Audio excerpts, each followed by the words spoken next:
At any point of time ತಮಗೆ ಅನ್ನಿಸ್ತಾ because ಇಬ್ರು ಅಂದರೆ ಗಿಲ್ಲಿ ಅವರು ಕಾವ್ಯ ಹಿಂದೆ ಕಾವು ಕಾವು ಲವ್ ಯು ಅಂತ ಹೇಳ್ಕೊಂಡು ಹೋಗ್ತಿದ್ದು, ಸೂರಜ್ ಮತ್ತು ರಾಶಿಕಾ ಅವರು ಏನೋ ಲವ್ ಇರ್ಬೋದು ಅಥವಾ ಪ್ರೀತಿಗೂ ಮೀರಿದಂತಹ ಫ್ರೆಂಡ್ಶಿಪ್ ಇರಬಹುದು ಅಂತ, ಇದು ಆ್ಯಕ್ಚುಲಿ ಅವ್ರ ಸ್ಟ್ರಾಟಜಿ ಅಂತ ಏನಾದರೂ ಅನಿಸಿ ನಾನು ಈ ಥರ ಮಾಡಿದ್ರೆ ಏನಾದರೂ ವರ್ಕ್ ಆಗುತ್ತೆ ಆ ಥರದ್ದು ಏನಾದರೂ ಅನಿಸುತ್ತಾ? ಕರೆಕ್ಟ್, ನಮಗೂ ಅದೇ ಬಂದಿದ್ದು. ಅಂದರೆ ಅದು ರಿಯಾಲಿಟಿನೋ ಅಥವಾ ಅವ್ರು ಸ್ಟ್ರಾಟಜಿಗೆ ಮಾಡ್ತಾ ಇದ್ದಾರೋ. ಸೊ ಹಾಗಾಗಿ ಅದ್ರ ಬಗ್ಗೆ ನಾವು ಜಾಸ್ತಿ ಇದು ಮಾಡ್ಲಿಕ್ಕೆ ಹೋಗಲಿಲ್ಲ. ಸೊ ನಾವು ಹಾಗೆ ಅಂದ್ಕೊಂಡಿದ್ದು ಬಹುಶಃ ಗೇಮ್ ಶೋಗೋಸ್ಕರ ಅವ್ರದ್ದೊಂದು ಏನೋ ಒಂದು ಬೇರೆ ರೀತಿಯಾದಂಥ ಒಂದು ಎಕ್ಸ್ಪೆರಿಮೆಂಟಲ್ ಇರ್ಬೋದು ಅಥವಾ ಏನೊಂದು ಸ್ಟ್ರಾಟಜಿ ಇರ್ಬೋದು ಗೇಮಿಗೆ. ಸೊ ಇದಂತಾನೆ ನಾವು ಅಂದ್ಕೊಂಡಿದ್ದು. ಸೊ ಮತ್ತು ಬಿಗ್ ಬಾಸ್ ಅಂದಮೇಲೆ ಅದೆಲ್ಲ ಕಾಮನ್ ಇರುತ್ತೆ. ಸೊ ಹಾಗಾಗಿ ಅದ್ರ ಬಗ್ಗೆ ಏನು ವಿಶೇಷ ಅಂತ ಅನ್ನಿಸ್ಲಿಲ್ಲ. ಸೊ ಯಾರು ನಿಮ್ಮ ಪ್ರಕಾರ ದಿ ಟಫೆಸ್ಟ್ ಕಂಟೆಸ್ಟೆಂಟ್ ಅಂತ ಮನೆಯೊಳಗೆ ಇದ್ದಾಗ ಅನ್ಸುತ್ತೆ ತಮಗೆ?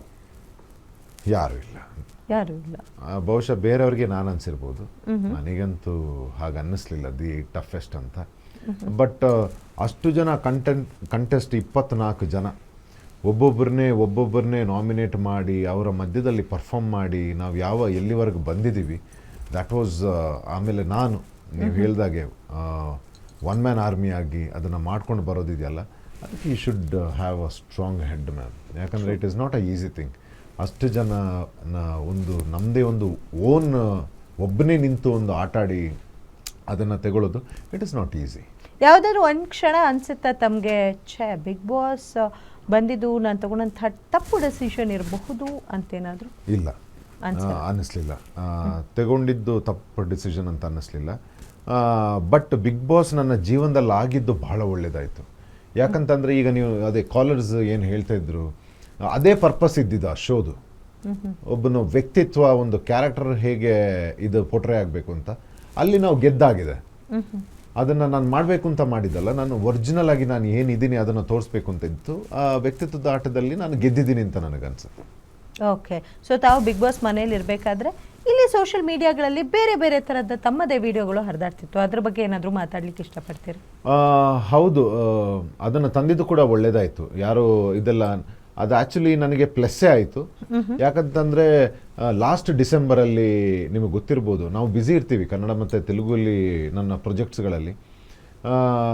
ಒಂದು ದೊಡ್ಡ ಒಂದು ನನ್ನ ಹೆಸರನ್ನ ಹಾಳು ಮಾಡೋ ಒಂದು ಪ್ರಯತ್ನ ಆಗುತ್ತೆ. ನಮ್ಮಿಂದನೇ ಸಹಾಯ ತಗೊಂಡು, ನಮ್ಮ ಮನೇಲೇ ಊಟ ಮಾಡಿ, ಹಣಕಾಸಿನೆಲ್ಲ ಸಹಾಯ ತಗೊಂಡು, ನಮ್ಮ ಮೇಲೇ ಇಲ್ದಿರೋ ಇದು ಆಪಾದನೆ ಎಲ್ಲ ಹಾಕಿ ಒಂದು ದೊಡ್ಡ ಒಂದು ನೆಕ್ಸಸ್ ನಡೆಯುತ್ತೆ ಅಲ್ಲಿ. ಸೊ ಇದರಿಂದ ಅದನ್ನು ಏನು ಅಷ್ಟು ಆಗಿ ನಾವೇನು ಅಂತ ತೋರಿಸ್ಕೊಳ್ಳೋದಕ್ಕೆ ಮುಂಚೆನೇ ಅದು ದೊಡ್ಡ ಮೀಡಿಯಾ ಟ್ರಯಲಲ್ಲಾಗಿ ನಮ್ಮ ಹೆಸರು ಹಾಳಾಗೋವಂಥ ಪ್ರಯತ್ನ ಆಗಿತ್ತು. ಬಟ್ ನಾವು ನಮ್ಮ ಪೇರೆಂಟ್ಸ್ ಆಗಲಿ ಅಥವಾ ನಮಗೆ ಗೊತ್ತು ಈ ಇಂಡಸ್ಟ್ರಿಯಲ್ಲಿ ಇದ್ಮೇಲೆ ಇದು ಬಹಳ ಸಹಜ. ಯಾರಾದರೂ ಬೆಳೀತಾ ಇದ್ದಾರೆ ಅಂತ ಅಂದಾಗ ಇದೆಲ್ಲ ಸಹಜ. ಸೊ ನಾವು ಅದನ್ನು ಅಂದ್ಕೊಂಡಿದ್ದೆ. ನಾನು ಡ್ಯಾಡಿಗೂ ಪ್ರಾಮಿಸ್ ಮಾಡಿದ್ದೆ, ಡ್ಯಾಡಿ ನಾನು ಏನು ಅಂತ ನಿಮಗೆ ಗೊತ್ತು.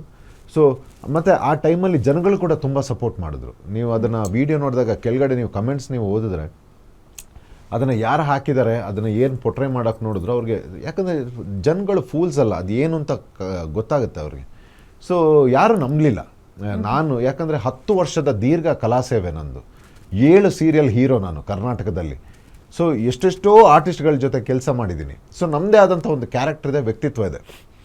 ಸೊ ಹಾಗಿರಬೇಕಾದ್ರೆ ಯಾವತ್ತಾಗದಿರೋ ಸಮಸ್ಯೆ ನಾನು ಹೈದರಾಬಾದಲ್ಲಿ ಮಾಡಬೇಕಾದ್ರೆ ಹೈದರಾಬಾದದೊಂದು ಆರ್ಟಿಸ್ಟ್ ಬಂದ್ಬಿಟ್ಟು ಇಲ್ಲಿ ಅದನ್ನೆಲ್ಲ ಕ್ರಿಯೇಟ್ ಮಾಡಿ ಮತ್ತೆ ಗೊತ್ತಾಯಿತು ನಮ್ಮವರೇ ಹಿಂದೆ ಭಾಳ ಪ್ಲ್ಯಾನ್ ಮಾಡಿದ್ದಾರೆ ಅದರದ್ದು. ಓಕೆ.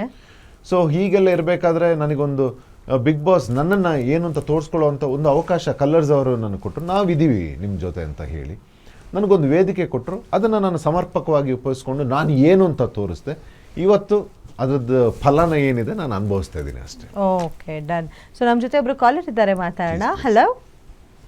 ಹಲೋ, ನಮಸ್ಕಾರ. ನಿಮ್ಮ ಹೆಸರು, ಎಲ್ಲಿಂದ ಕಾಲ್ ಮಾಡ್ತಿದ್ದೀರಾ? ನಾನು ಬೆಂಗಳೂರಿಂದಾನೇ ಕಾಲ್ ಮಾಡ್ತಿರೋದು. ನನ್ನ ಹೆಸರು ಸಿಂಧು ಅಂತ. ಓಕೆ ಸಿಂಧು, ಧ್ರುವ್ ಅಂತಿದ್ದಾರೆ ನಮ್ಮ ಜೊತೆ. ಯಾಕೆ ಇಷ್ಟ ಅನ್ನೋದನ್ನ ನೀವೇ ಹೇಳ್ಬೋದು ಅವ್ರಿಗೆ. Hello, hi sir. ಅಮ್ಮ ನಮಸ್ತೆ. ನಮಸ್ತೆ ಸರ್. ಹೇಗಿದ್ದೀರಾ? ಸಿಂಧು ಅಂತ ಕರೆದಿದ್ದೆ. ಹೇಳಿ ಸಿಂಧು, ಹೇಗಿದ್ದೀರಿ? ಸರ್, ನೀವು ಹೇಗಿದ್ದೀರಾ ಸರ್? ನೋಡಿ, ನಿಮ್ಮ ಆಶೀರ್ವಾದ, ನಿಮ್ಮ ಪ್ರೀತಿ, ನಿಮ್ಮ ಸಪೋರ್ಟ್ ಇಲ್ಲಿವರೆಗೆ ತಂದು ನಿಲ್ಸಿದೆ. ಜೈ ಮಹಾಕಾಲ್.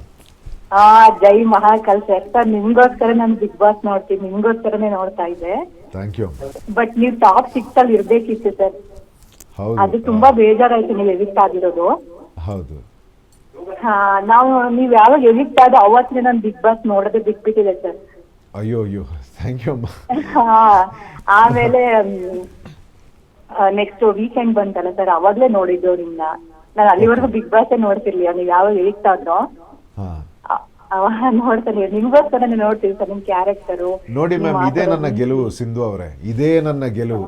ಇದನ್ನೇ ನಾನು ಕೇಳೋದಕ್ಕೆ, ನನ್ನ ಏನು ಕ್ಯಾರೆಕ್ಟರ್ ಏನಿತ್ತು ಅಥವಾ ನಮ್ಮ ವ್ಯಕ್ತಿತ್ವದ ಆಟ ಏನಿತ್ತು, ಇದನ್ನೇ ಕೇಳೋದಕ್ಕೆ ನಾವು ಆಟ ಆಡಿದ್ದು. ಇವತ್ತು ಅದು ಎಲ್ಲೋ ಸಾರ್ಥಕತೆ ನನಗೆ ಸಿಕ್ಕಿದೆ. ಅದ್ರದ್ದು ತುಂಬಾ ಸಂತೋಷ ಇದೆ.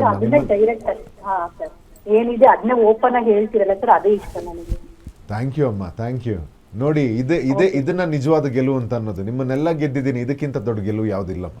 Thank you so much Sandhu, ಕರೆ ಮಾಡಿದ್ದಕ್ಕೆ ಬಹಳ ಖುಷಿ ಆಯಿತು ತಮ್ಮೊಟ್ಟಿಗೆ ಮಾತನಾಡಿ.